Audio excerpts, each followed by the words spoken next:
اعوذ باللہ من الشیطان الرجیم بسم اللہ الرحمن الرحیم۔ گریڈ 6 السلام علیکم ورحمۃ اللہ وبرکاتہ۔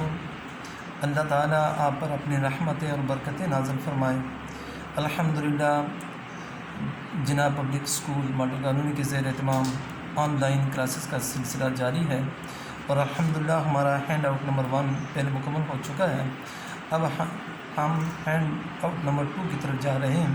تو آج ہم پڑھیں گے سبق نمبر 2 آذان۔ جی تو آپ اپنی کتابیں کھول لیجیے گا اور یہ پیج نمبر ہے 13۔ پیج نمبر 13 پہ جی دیکھ لیجیے گا، پیج نمبر 13 سبق ہے، اوپر لکھا ہوا عبادات، آذان، فضیلت اور اہمیت۔ جی تو عبادات یعنی یہ سبق جو ہے اس کا تعلق جو ہے عبادات کے ساتھ ہے۔ پچھلا جو سبق آپ نے پڑھا تھا اللہ تعالیٰ پر ایمان، اس کا تعلق تھا ایمانیات سے، ایمان سے۔ آج ہم جو پڑھیں گے وہ عبادات سے متعلق ہے، اور عبادت میں کون سا سبق ہے ہمارا؟ اذان ہے۔ ٹھیک ہے نا بیٹے، اس کو لفظ آذان کو حمزہ کو لمبا کر کے نہیں بولیے گا مہربانی کر کے، اذان اذان۔ ٹھیک ہے بیٹے، اب اذان کے اندر کیا چیز ہم پڑھیں گے بیٹے؟ ایک تو اذان کی جو فضیلت ہے، ٹھیک ہے نا، اذان کی خود جو فضیلت ہے یا اذان دینے والے کی جو فضیلت ہے اس کو ہم پڑھیں گے، اور دوسری اس کی اہمیت کتنا ضروری ہے، کتنا اذان جو ہے اس کی جو ہے اہمیت ہے جو ہے اسلام کے اندر، اس کو جو ہے ہم پڑھیں گے۔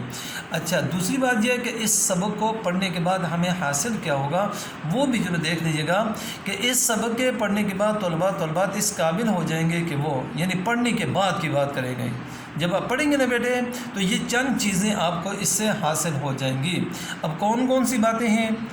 اذان کے معنی اور مفہوم سے روشناس ہو کر وضاحت کر سکیں گے، یعنی اذان کے جو لفظی معنی ہیں یا اس کا مفہوم ہے اس سے آپ آگاہ ہو کر اس کی وضاحت کر سکیں گے۔ کوئی بھی اگر آپ سے پوچھے کہ اذان کے معنی کیا ہیں، اذان کا مفہوم یہ مطلب یا اس کی تعریف کیا ہے، تو آپ آرام سے جو بتا سکیں گے، لیکن کب؟ جب اس کو سبق کو پڑھیں گے۔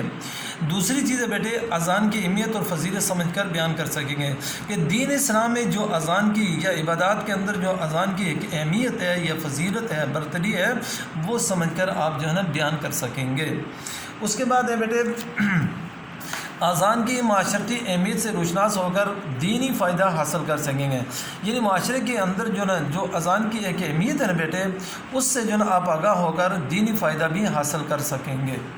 جی، اور چوتھی چیز ہے اذان کے فوائد و ثمرات، یعنی اذان کے جو فوائد و ثمرات اللہ تعالیٰ نے رکھے نا بیٹے اذان دینے کے، یا بیسک اذان جو نا سننے سے بھی جو نا فائدہ حاصل ہوتا ہے۔ ٹھیک ہے نا بیٹے، جی تو عمل کر کے اپنے اندر نظم و ضبط اور وقت کی پابندی جیسی صفات پیدا کرنے کی کوشش کر سکیں گے۔ تو یہ چند چیزیں ہیں جو اس سبق کو پڑھنے کے بعد ہمیں حاصل ہوں گی، لیکن اس کے لیے ضروری ہے بیٹے کہ آپ جو ہے اس کو توجہ کے ساتھ پڑھیں، غور سے پڑھیں، لگن سے پڑھیں، ذوق و شوق سے پڑھیں۔ ٹھیک ہے بیٹے، اب میں آپ کو پڑھا رہا ہوں، دیکھ لیجیے گا۔ آپ جو ہے نا کوئی لفظ اگر آپ کو سمجھ نہیں آ رہا تو آپ اس کو جو ہے نا باقاعدہ انڈر لائن کر دیجیے گا، بعد میں پوچھ لیجیے گا۔ ٹھیک ہے نا بیٹے، ساتھ ساتھ انشاءاللہ میں بھی بتاتا جاؤں گا۔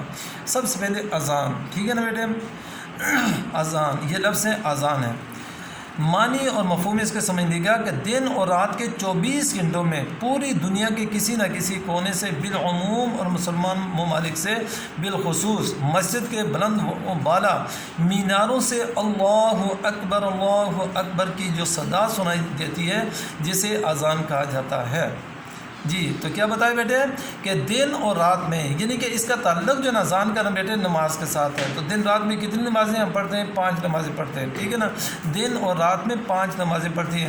تو نمازوں سے پہلے جو ہے نمازیوں کو جو اطلاع دی جاتی ہے نا بیٹے، اس اطلاع کا نام اصل میں اذان ہے۔ ٹھیک ہے نا بیٹے، اب وہ کہہ رہے ہیں کہ جو نا پوری دنیا کے کسی نہ کسی کونے سے جہاں بھی مسلمان ہیں بیٹے، یہاں یا جو اسلامی ممالک ہیں ان کے ہاں بالخصوص مسجد کے ساتھ ایک مینار جو نا بنایا جاتا ہے بلند والا، یہ جیسے آپ دیکھ سکتے ہیں یہ مینار ہے۔ ٹھیک ہے نا بیٹے، اس کے اوپر جو یہاں پر جو نا وہ ہارن لگے ہوئے، اسپیکر جن کو ہم کہتے ہیں، ٹھیک ہے، تو ان سے جو نا یہ آواز جو نا بلند ہوتی ہے، سمجھے نا بیٹے، تو یہ ایک آواز آتی ہے اللہ اکبر، اس طرح کی جو اذان دی جاتی ہے۔ ٹھیک ہے نا بیٹے، صدا آواز کو کہتے ہیں، یہ صدا سواد کے ساتھ، ٹھیک ہے نا، تو اسے جو ہے اذان کہا جاتا ہے۔ اذان کے لغوی معنی ہے منادی کرنا، اعلان کرنا یا بلانا، یہ منادی کرنا بلانا کسی کو، ٹھیک ہے نا، اعلان کرنا یا بلانا کسی کو، یہ اس کے اذان کے لفظی معنی آگے۔ اذان سے مراد وہ مخصوص الفاظ و کلمات ہیں، یعنی اس کے لیے مخصوص الفاظ ہیں بیٹے اور مخصوص کلمات ہیں کہ کوئی اپنی طرف سے نہ اس میں نہ ایڈ کر سکتا ہے، نہ اس میں کمی بیشی کر سکتا ہے، نہ کچھ اور الفاظ استعمال کرتا ہے، یہ اسلام ہی کے ہیں، ٹھیک ہے نا بیٹے جی، جن کے ذریعے دن اور رات میں 5 مرتبہ مسلمانوں کو ایک مخصوص عبادت نماز باجماعت ادا کرنے کے لیے بلایا جاتا ہے۔ یعنی اذان کے جو یہ مخصوص الفاظ ہیں انہی کے ذریعے سے مسلمانوں کو باجماعت نماز کے لیے مسجد کی طرف جناب بلایا جاتا ہے، ٹھیک ہے نا بیٹے۔ اب آ جائے گا، یہ اسلام ہی کی انفرادیت ہے کہ اس نے نماز کی ادائیگی کے لیے اذان کے ذریعے بلانے اور اکٹھا کرنے کا ایسا خوبصورت انداز اور جامع طریقہ مقرر کیا ہے۔ انسان اپنی نجی مصروفیات کی وجہ سے بعض اوقات غافل ہو جاتا ہے تو اذان کے ذریعے اسے احساس دلایا جاتا ہے کہ نماز باجماعت کا وقت قریب آ گیا ہے، لہٰذا نماز کی تیاری کی جائے۔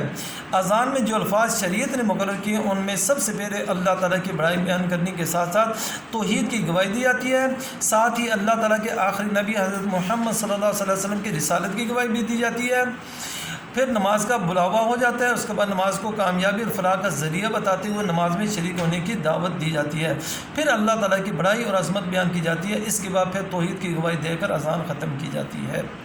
جی بیٹے، تو یہ اذان کے بارے میں آپ کو جو ہے چند باتیں بتائی ہیں، انشاءاللہ العزیز اس کی مزید جو ہے میں تشریح جو ہے انشاءاللہ العزیز اگلے ویڈیو میں کروں گا۔ تو آج کے لیے اتنا ہی، انشاءاللہ اگلے ویڈیو میں پھر ملیں گے۔ اللہ ہم سب کا حامی ناصر ہے، فی امان اللہ۔